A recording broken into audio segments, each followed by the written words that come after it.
ทุกคนหู้หรือบอก่อนที่จะเอาผู้ประสบภัยคนหนึ่งออกมาได้ใจหายใจคว่ำต้องฝึกให้เราใส่บังออกซิให้เป็นใส่หน้ากากดำน้ำเพราะฉะนั้นคันท่าใส่บ่เป็นจบกันแน่นอนเพราะต้องได้มุดถ้ำลอดน้ำมา20 กว่าเมตรท่านผู้ชม FC แฟนคลับทุกท่านมาพบมาพ่อกันอีกแล้วคลิปหนึ่งท่านผู้ชมช่วงสายบ่ายก็คาดว่าหลายคนจะได้กินข้าวกินน้ำกันเป็นที่เฮียบห้อยแล้วล่ะเนาะแต่สำหรับตัวค่อยเองยังบ่ทันได้กินข้าวเช้ายังบ่ทันกินข้าวเที่ยงก็ยังบ่ทันได้กินซ้ำนะท่านผู้ชมเอ้ยเพราะว่ามื้อเช้านี้เฮ็ดคลิป 2-3 คลิปแล้วก็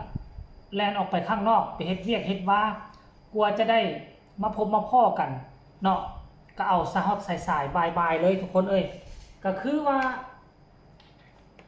มันมีเรื่องเล่าคือแบบนี้ทุกคนเนาะอยากจะมานำเสนอหลายคนก็คงจะเห็นแล้วแหละคลิปตอนที่เขาเจ้าลากดึงออกมาเนาะออกมาภายในอุโมงค์ขึ้นมาส่งฮอดมือแพทย์แล้วก็พาเราไปส่งโรงพยาบาลเขาก็จะได้เห็นภาพเรานี่แล้วมื้อเช้านี้มันมีคลิปนึงที่ว่าหลุดออกมาคลิปตอนที่ทีมนักประดาน้ำเข้าไปหาเราเนาะแล้วก็ไปสอนวิธีการใช้อุปกรณ์ดำน้ำมันมีความสำคัญหลายสำคัญคือแนวใดคือค่อยนี่เป็นนักหาป่าอยู่แล้วค่อยสวมหน้ากากจับหน้าไม้ดำน้ำอยู่เกือบทุกคืนอยู่แล้วแต่ค่อยก็ยังบ่ชินเคยที่จะเอาอย่างก็เอาอุปกรณ์ดำน้ำมาซุบใส่ปากท่อหายใจนี่นะมาคาบไว้ละหันใจไว้นะหันใจนี่ถ้าคนที่บ่เคยใส่นี่มันจะบ่สู้เอาอากาศเข้าไปได้มันจะเผลออ้าปากแล้วก็น้ำสิทะลักเข้าไปอันนี้คือสำคัญที่สุดที่กู้ภัยไทยกับกู้ภัยฟินแลนด์คนนั้นที่เขาเจ้าเฮ็ดก็ถือว่าเขาเจ้าเฮ็ดได้ดีพอสมควรสามารถสอนให้บุคคลหนึ่งเข้าใจแบบไวว่าได้ท่านผู้ชมอันที่พวกเราเห็นเขาเจ้าฝึกซ้อมกันอยู่ทางด้านนอกฝึกซ้อมกันอยู่ห้องโถงสุดท้ายอันนั้นถือว่าจิ๊บจ้อยอันโตสำคัญคือมาฝึกซ้อมให้เขาใส่เครื่องมือดำน้ำนี่แหละโอ้โหซึ่งค่อยเบิ่งแล้วค่อยรู้สึกตกใจ จะลืมว่าระยะ20 กว่าเมตรขั้นท่ากรณีว่า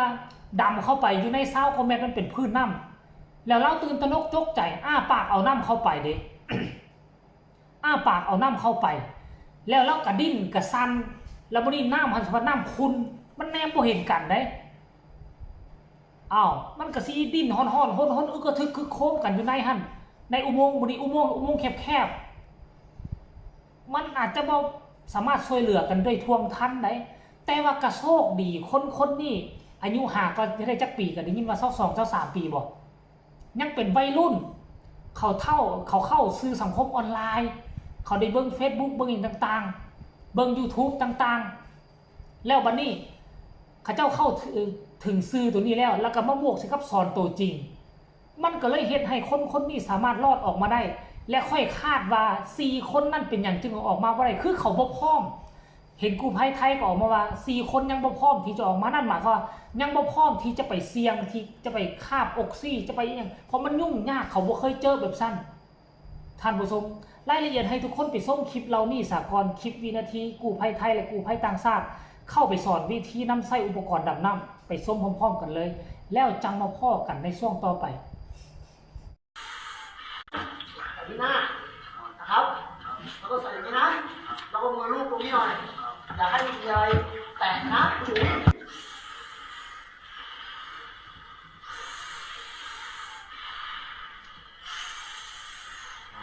อย่างนี้ได้ไหมตลอดทางดูดแต่ปากเท่านั้นห้ามดูดจมูกเด็ดขาดทำได้ไหมฟันไว้ในร่องแล้วเอาลิ้นปิดปากเนี่ยอมรอบนี้แล้วปิดให้สนิทเหมือนเราทำปากจุ๋มฟันกัดเอาปากอมรอบเอาปากจุ๋มห้ามให้น้ำเข้าปากเด็ดขาดนี่ใส่แมสด้วยทำไว้ใส่แมสดีมากเลยมันดีมากเอาปากจุ๋มเอาเป็นไว้อีกก็เลยอีกนิดนึงเข้าอีกฟันกัดอย่างนั้นแหละที่ส่วนปลาย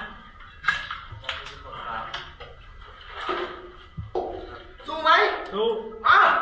สู้เฮ้ยเฮ้ยไม่เข้าเห็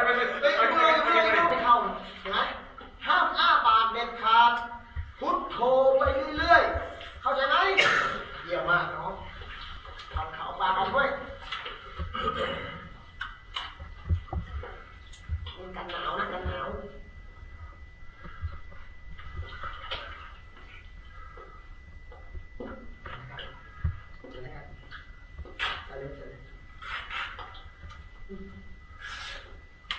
ได้ไหม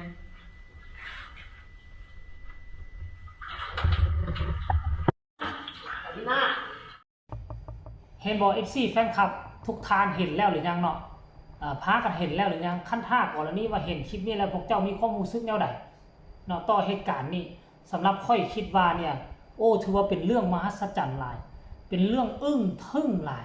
บ่คิดบ่ฝันว่าเวลาสั้นๆจะสามารถเอาคนนี้ออกมาได้และที่สำคัญคือคนนี้อาจจะเป็นคนหนึ่งที่ป่วยเริ่มมีอาการป่วยแล้วได้เริ่มมีอาการป่วยแล้วขั้นท่าเอาออกบ่ได้อีกมือหนึ่งสองมือคือเราเว้าเลยคนนี้แหละเป็นคนว่าขั้นอีกมือหนึ่งสองมือบ่เอาพอค่อยออกไปนี่ตุยแน่นอนเราว่าน่ะตุยแน่นอนบ่ได้ตุยเพราะขาดเข้าขาดน้ำเพราะว่าเข้าน้ำซ้ำปลานี่เริ่มเอามาส่งให้แล้วสิ่งสำคัญก็คือว่ามันเริ่มมีอาการเจ็บปวดแล้วได้เจ็บป่วยในร่างกายมาแล้วท่านผู้ชมเอ้ยหมดคำสิเว้าคันบ่มีกู้ภัยไทยบ่มีกู้ภัยต่างชาติเข้ามาช่วยนี่ก็ถือว่าเว้าคำเดียวคือตุยแน่นอนดับแน่นอนท่านผู้ชมเอ้ยดับอีหลีอีหล่อได้แล้วก็มีข่าวอีกตัวหนึ่งมาทุกคนเอ้ยมีข่าวอีกอย่างหนึ่งก็คือข่าวดีปัจจุบันมีผู้เฒ่าชาวบ้านคนหนึ่งมาบอกว่าทางถ้ำอีกด้านหนึ่งมันมีม่องที่น้ำเข้ามีม่อนอีกน้ำเข้าอาจารย์ติงลีเลยตัดสินใจว่าขั้นเป็นแล้วนี่ดูดน้ำออกสองทางเลยจะแต่งตั้งทีมงานเอาปั้มน้ำไปดูดทางออกดูดทางน้ำเข้าพร้อมกันสองทางมันอาจจะเห็นให้ปริมาณน้ำอยู่ในถ้ำนั้นลดลงไว้และ4คนนั้นก็จะออกมาได้ทันและที่สำคัญเป้าหมายการไปซอกดูดน้ำอีกทางนึงก็คือจะไปติดตามซอกหา2คนนั้นให้มันไวที่สุดเพราะปัจจุบันนี้2คนนั่นก็คือเวลาของเขาเหลือน้อยเต็มทีแล้วขนาด5คนเข้าไปซ้ำนี่ข้าเจ้ายังอิดเมื่อยหิวโหยจอยพร้อมแล้วขั้น2คนนั่นเด้เวลาป่านนี้แหละเฮายังบ่สามารถค้นพบเขาเม็ดนึงยังบ่ทันได้ตกใส่ท้องเพราะฉะนั้นแล้วโอกาสที่2คนนั่นมันเหลือน้อยเต็มทีทานผู้ชมเอ้ยเหลือน้อยเต็มทีแล้วถึงจังไดก็ตามก็ขอให้โชคดีก็แล้วกันเนาะสำคัญคือเอา5คนนี้ออกมาก่อน2คนนั่นก็แบ่งทีมพากันช่วยกันซอกก็แล้วกันเอาสำหรับคลิปนี้ทุกคนฝากฟังให้ฮู้ข้อมูลข่าวสารอันล่าสุดเพียงแต่ซ้ำนี้ก็แล้วกันให้ทุกคนกดไลค์กดแชร์กดติดตามที่สำคัญอย่ากดข้ามโฆษณาพ่อกันใหม่ในคลิปหน้าลาทานผู้ชมไปก่อนสบายดี